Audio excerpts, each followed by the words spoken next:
અમારી માંગણી એ જ છે કે અમારો પગાર વધારો કરવામાં આવે। અમે કેટલી વાર સરકારશ્રીને આવેદનપત્ર આપીને હવે થાકી ગયા છીએ। અમે 12 તારીખે આવેદનપત્ર આપ્યું હતું, અમે 3જી તારીખે આવેદનપત્ર આપ્યું કે અમે ઓનલાઈન કામ બંધ કરીએ છીએ, છતાં પણ સરકારશ્રીની આંખો કેમ ખુલતી નથી। ગુજરાતમાં 53,000 આંગણવાડીઓ બંધ છે ટોટલ, એમાંથી 22 કે 23,000 જેટલી ટોટલ આંગણવાડીઓ તો બંધ બતાવે છે, તો પણ સરકાર ક્યાં સૂતી છે? કેમ જાગતી નથી સરકાર? ક્યાં ગઈ છે અમારી બહેનોના પગાર વધારવામાં? અને યુનિફોર્મ તમે સાંભળ્યું, પોલીસવાળાના યુનિફોર્મ બદલાય છે આજ સુધી નથી, ડૉક્ટરોના યુનિફોર્મ બદલાતા, તો અમારા જ યુનિફોર્મ કેમ 2-2, 3-3 વર્ષે બદલી નાખે છે? અહીંયા ભ્રષ્ટાચાર ચાલે છે સરકારના, કરોડોના ભ્રષ્ટાચાર છે ત્યાં। આ યુનિફોર્મમાં એમને ઘણી ગ્રાન્ટો ખવાઈ જતી હશે, તો ત્યારે ક્યાં જાય છે એમનો? અને અમારો વારો આવે તો કે સરકાર માથે દેવું છે।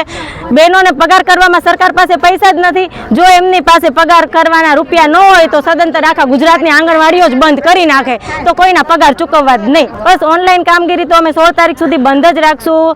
ઉપરના લેવલેથી અમારા બહેનોને મનોબળ તોડવામાં આવે છે, પણ ના, અમારા બહેનો અમે એક થઈને જ રહેશું, એકતા રાખશું, અને 16 તારીખ સુધીમાં અમારો કાંઈ નિર્ણય નહીં આવે તો 17 તારીખથી અમે આંગણવાડીમાં તાળા લગાવીને ગાંધીનગર બેસી જવાના છીએ, આખું સુરેન્દ્રનગર। સરકાર અમને નવી એફ આપે, અમારા જેવાને એક તો એફ આવડતી ન હોય, અને એમાં રોજ અમારે ઘાણી થાય, અને રોજ ખોટું એટલું પ્રેશર વધે ને, અને આ ટેન્શનમાં મારી જેવી પડી જાય। લગભગ હું 15 દિવસથી પીડા હું સહન કરું, મને ખબર છે। કાંઈ નહીં જાય, એક્ટિવીમાં ફોટા પાડવાના, તો હવે એક્ટિવીમાં છોકરા થોડાક ઓછા હોય તો ન આવે, તો એમ કે એક્ટિવીમાં તમે છોકરા જાજા નથી બોલાવતા, જાજા છોકરાઓ બેઠા હોય તો ઓછા છોકરા દેખાય, અને રોજ નવી એફ, એક દી એક્ટિવીની એફ, એક દી કિશોરીની એફ, એક દી FRSની એફ। હવે અમારા ગામડામાં એક તો નેટવર્ક આવતું ન હોય, અને FRS કેટલી વખતે આવે તો છોકરાઓ હાવું ન જોવે, બાઈ એમ કે હવે અમે કંટાળીને થાકી રહ્યા। અમને બિલ એક તો 6 મહિને આપે છે, અને 6 ભાડું તો અમારે આંગણવાડી પોતાની, એ પોતાની આંગણવાડી દોઢ વર્ષ થયું છે તો અંદર તિરાડું પડી ગઈ છે, અને કામ કલર બધા ઉખડી ગયા છે, વેલ્ડિંગના બાયણા બધા તૂટી ગયા છે।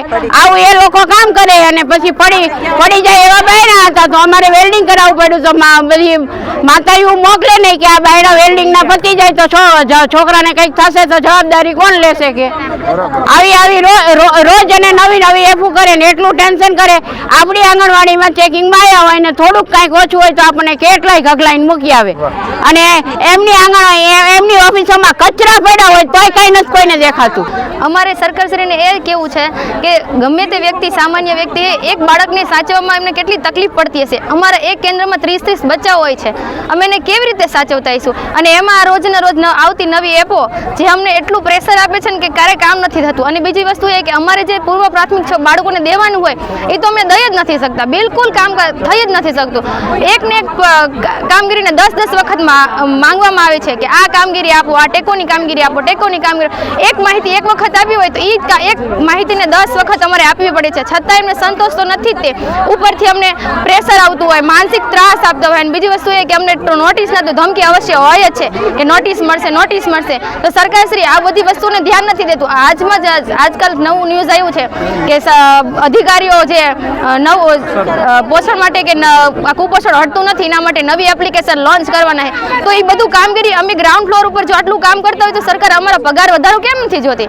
અમને પણ સારી કાંઈ ક્વોલિટી આપે તો અમે કામગીરી કરીએ। અમે 17 તારીખ પછી તાળાબંધીનું કામગીરી ચાલુ કરવાના છે, તાળા બંધ રાખવાના છે। અત્યારે અમારી ઓનલાઈન કામગીરી સતત બંધ છે, ઓફલાઈન કામગીરી ચાલુ છે, કારણ કે અમને અમારા બાળકોની બહુ જ ચિંતા છે। અમે એમના ભવિષ્ય પર જરાય ખોરવાય તેવું ઈચ્છતા નથી, એટલા માટે અમારી ઓનલાઈન કામગીરી બધી બંધ અને ઓફલાઈન કામગીરી ચાલુ છે।